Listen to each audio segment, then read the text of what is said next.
Hello friends, welcome to the lecture.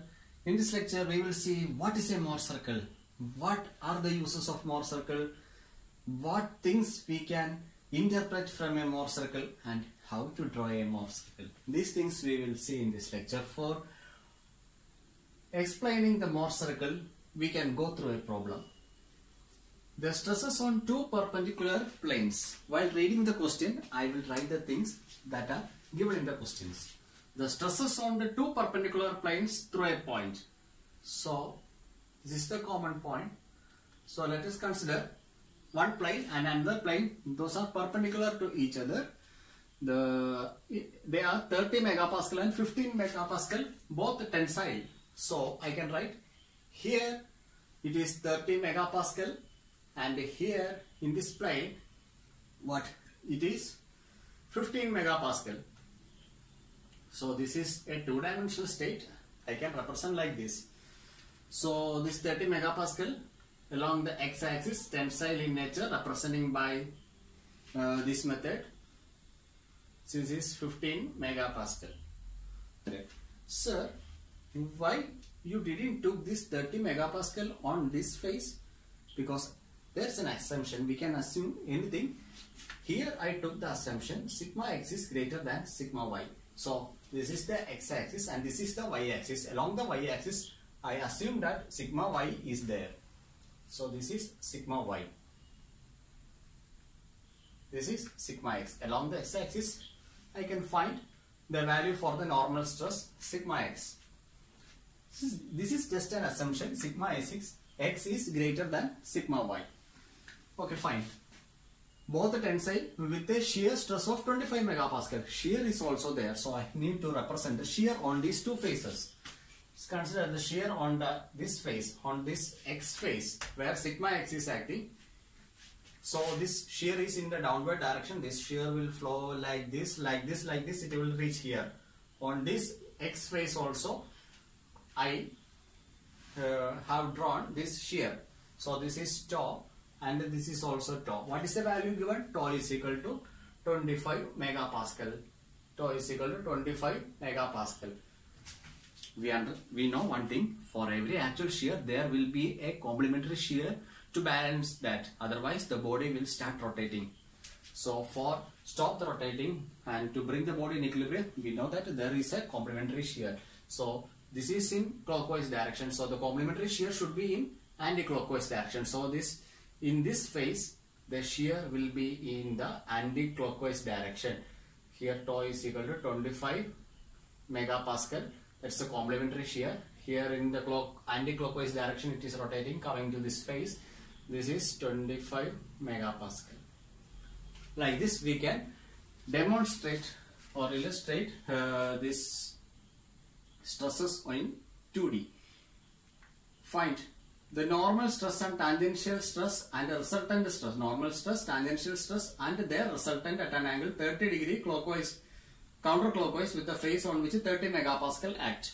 So here this is the phase on which 30 megapascal act. From here, measure an angle 30 degree in the counterclockwise direction. From here in the counterclockwise direction. So here it will come. This is 30 degree.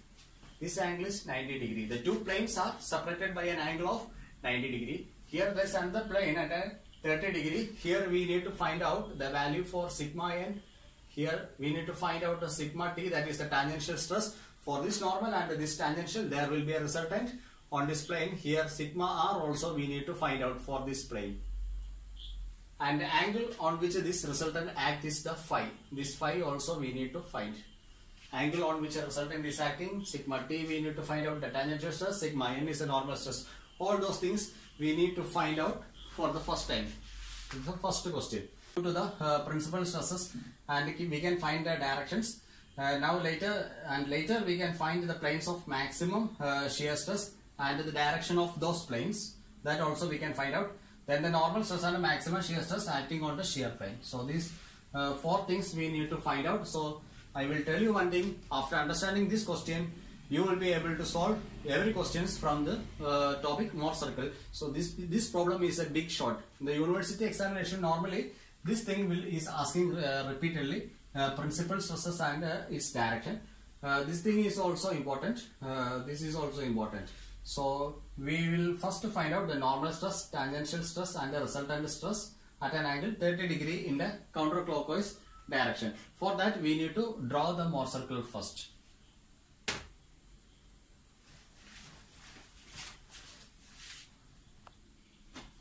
So for drawing the Mohr circle, we need to first consider a coordinate axis here, and this coordinate axis center, this or origin, we can say this is R. And now we have provided with us normal stresses. Sigma x is equal to how much? 30 megapascal, and sigma y is equal to 15 megapascal, and tau is equal to the shear stress value 25 megapascal. We need to consider a suitable scale. Let us consider 10 mm is equal to how much?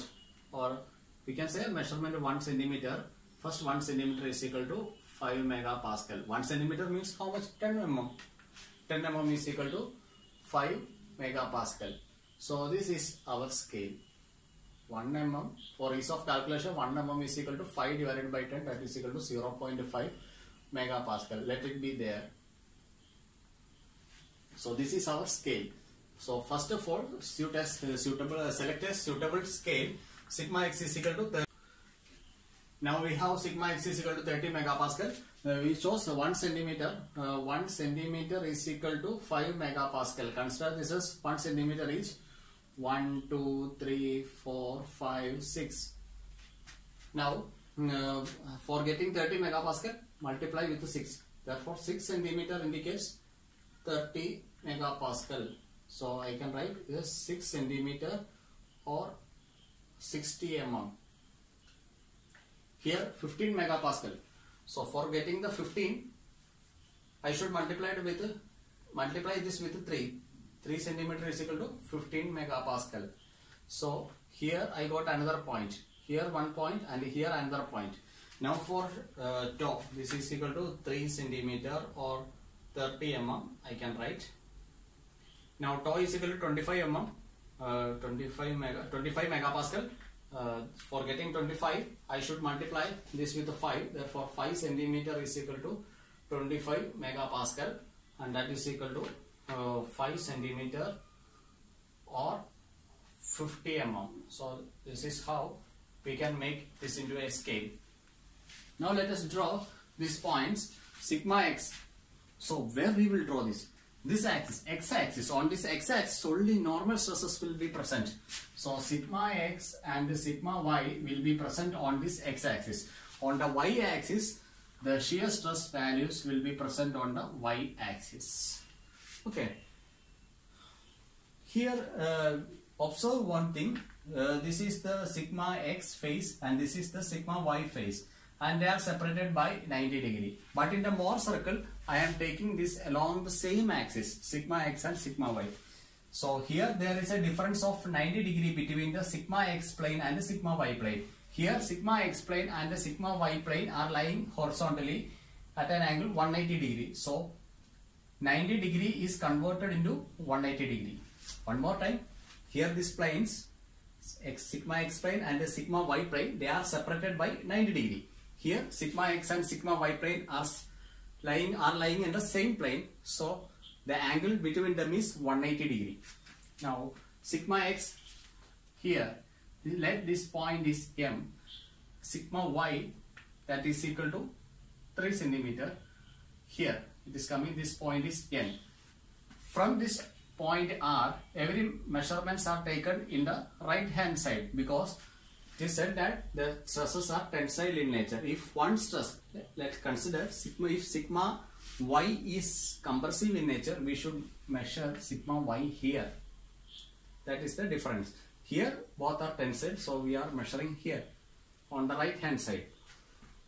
Now for this shear stress 25 megapascal or 5 centimeter, 1, 2, 3, 4, 5. I am not going to mark here, but here from M I am drawing a line vertically upward. This will meet at a point, and this point I am calling as Q. This point is Q. And from this point where sigma y, here sigma y was there, at this point M, here sigma x is acting. From sigma y, I am measuring 5 centimeter. 1, 2, 3, 4, 5. Drawing a vertical line like this. Now I obtained a point. This point is P. This point is Q. Now I need to find out the exact center. So joining P and Q. Now by joining P and Q, I will get the center here. Consider this center is O. This point is O. Now making OP as radius. OP as radius, draw a circle. Draw a circle. And that circle is known as the Mohr circle.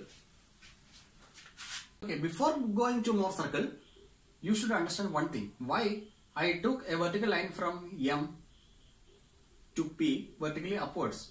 And this line NQ is vertically downwards from sigma y. Why it is so? See here, this is the sigma x face, the face on which the sigma x is acting. Here the direction of shear is in this direction. See, in this direction it is acting. On this sigma x face, it is acting in the clockwise direction. From sigma x face, on sigma x face, shear is clockwise. Therefore, positive value we need to consider. But on the sigma y face, here this is the sigma y face. Here the shear is acting in the anti-clockwise direction. On sigma y face, shear is counterclockwise. Therefore, take negative. That's why from sigma y, point N, we are making a vertical line in the downward direction so as to represent the counterclockwise direction of the shear flow. And consider as 5 centimeter. Here also 5 centimeter vertically upwards. Yes. Okay, fine. Now this is the Mohr circle. This is the Mohr circle, and we have drawn the Mohr circle with radius as OP. Now it is said that we need to find out the normal stress, tangential stress, and resultant stress at an angle 30 degree counterclockwise with the face on which 30 megapascal acts. Okay.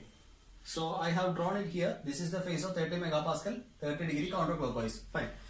I said that these two planes are separated by 90 degree here. Here, these two planes are lying in same line at 180 degree. So 90 degree is converted to 180 degree. So whatever angle given in the two-dimensional state will be converted into double in the Mohr circle. So here 30 degrees here. We have to take 2 theta there. 2 into 30. That is 60 degree we should measure here. So from OP, always make OP as the standard. Whatever thing you are doing in the Mohr circle, always make OP as the standard. So now, this point is O, fine. Making OP as the reference line, measure an angle 2 theta. So in the counterclockwise direction, it is given counterclockwise. If it is not given, the direction is not given, you can just assume the counterclockwise direction. That is the method. So this angle is 2 theta, that is 2 into 30, that is equal to 60 degree. Whatever angle in the Mohr circle, it should be double that in the two-dimensional stage. So this angle is 30. So here we got a point T. Now let's bring this point T vertically downwards. This meet at a point S. We got a point S. And now for getting the resultant, we can join this T and R. There is an angle phi in between them. Now RS is equal to normal stress sigma n, that is equal to how much mm RS you need to measure, and then convert using the, and for magnitude multiply this with the scale, and then TS, it is the shear stress, that is equal to this much mm. You can multiply with the scale for getting the magnitude, and then the resultant, always the resultant will be RT. RT is equal to this much mm, that is the resultant. And angle phi also we can measure that much degrees. Now we have measured these things. RS, this 9 mm. What is the magnitude of RS? That is normal stress sigma n. We can find out the normal stress sigma n. Sigma n is equal to what? 9 multiplied by scale. 1 mm is equal to 0.5 megapascal because 10 mm is 5 megapascal, 1 mm is 0.5 megapascal, therefore 9 mm is 9 into 0.5. 9 into 0.5, that is equal to 4.5. 9 by 2. 4.5 megapascal. Now TS is the shear stress or tangential stress. Shear stress or tangential stress, we can write 38 into 0.5. That is equal to 19 megapascal. The resultant is equal to 39. Resultant, that is equal to 39 into 0.5. That is equal to 19.5 megapascal. So these are the values for normal stress, tangential stress, and then the resultant. The angle measured here, that is 76 degree. Here no need to take 2 phi. Here you are getting the resultant phi. So this is just simply phi, not 2 phi. Phi is equal to 76 degree. Now we can go to, this is over. Now we can go to principal stresses and its direction. This is very easy for obtaining the principal stress. No need to rub this Mohr circle. From the Mohr circle we are getting every value. Now wherever this Mohr circle meet on this x-axis, not that points. Here I am calling this as V and this point I am calling it as U. Now sigma 1, let sigma 1 is equal to major principal stress. Here RU, that is equal to RU. You can measure it in mm and find the magnitude in megapascal. Now sigma 2 is the minor principal stress. Minor principal stress. We can measure RV distance here. RV is equal to this much mm we will be getting. That is equal to multiplied by scale, we will get this in megapascal. Now let us see what are the values of sigma 1 and sigma 2.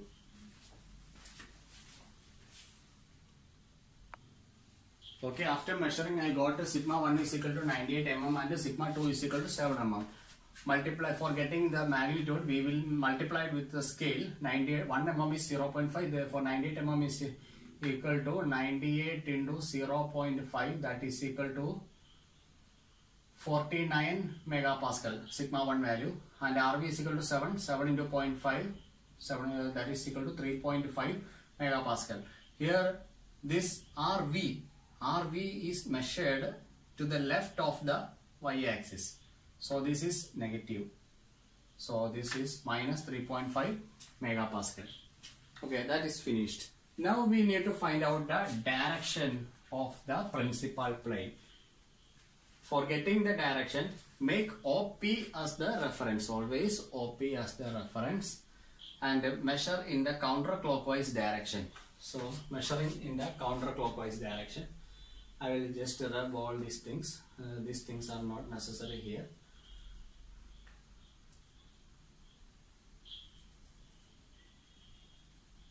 OP, let it be there. We need that point. All the other steps I read. OP, from OP I am just measuring an angle like this to the x-axis. So these 2 points P and U where the shear is a 0, that means it is a principal plane. So from here OP, this is OP, to this point I am measuring 2 theta P2. P2 indicates minor. It's a small angle. By observation we understood that.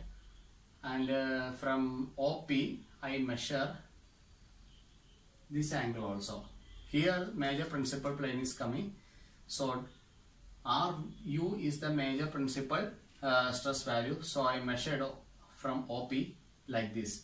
This is 2 theta P1, major principal plane, where the major principal stress can be observed. So on by measuring 2 theta P1 is equal to how much we are getting from that, theta P1 is equal to, from here 2 theta P2, 2 theta P2 is equal to this much, and P2 is equal to theta P2 we will get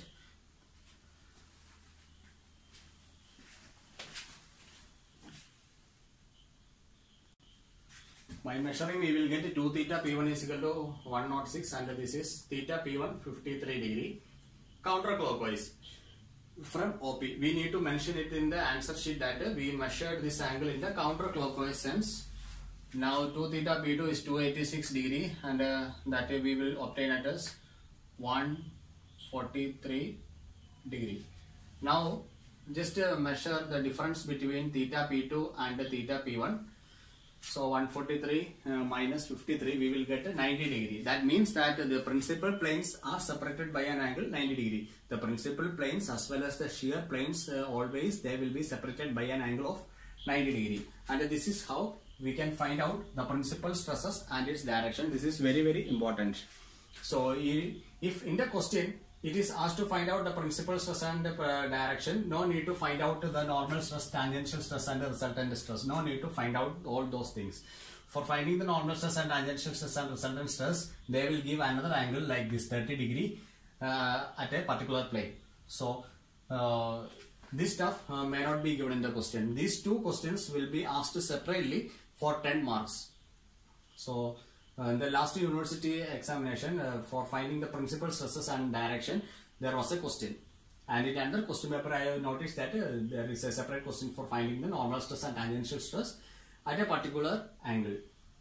Now we need to find out the planes of maximum shear stress. This principal stress, this will be accompanied by the maximum shear stress also. Now we can measure the maximum shear stress. This is very easy for measuring the maximum shear stress. Just rubbing these angles, we need to identify where the shear planes are. So we need to mark angles for that also. Now just to draw a perpendicular line like this for obtaining the peak points. The peak points, I got one point here and another point. Now I can show you where the shear planes are or what are the directions of the shear plane. So from OP, just measure in the counterclockwise to the plane OJ. OP to OJ. This is 2 theta S2. And let us consider OP to OK. Mark like this. This will be 2 theta S1. We can measure 2 theta S1 equal to and 2 theta S2 equal to. We will get some degrees. From there we will get a theta S1 is equal to and the theta S2, that is equal to how much we can find out. And now what is the value? Here it is asked normal stress and maximum shear stress on a shear plane. So this is the shear plane OJ and OK with the angles of theta S1 and theta S2 with respect to OP. Now on the shear plane there will be a maximum value for the direct stress and there will be a maximum value for the shear stress. The maximum value for the shear stress I noticed it as Rj dash. Now R to O. RO is equal to maximum value of normal stress or direct stress. Maximum value of direct stress on shear plane. On shear plane. Just to measure RO.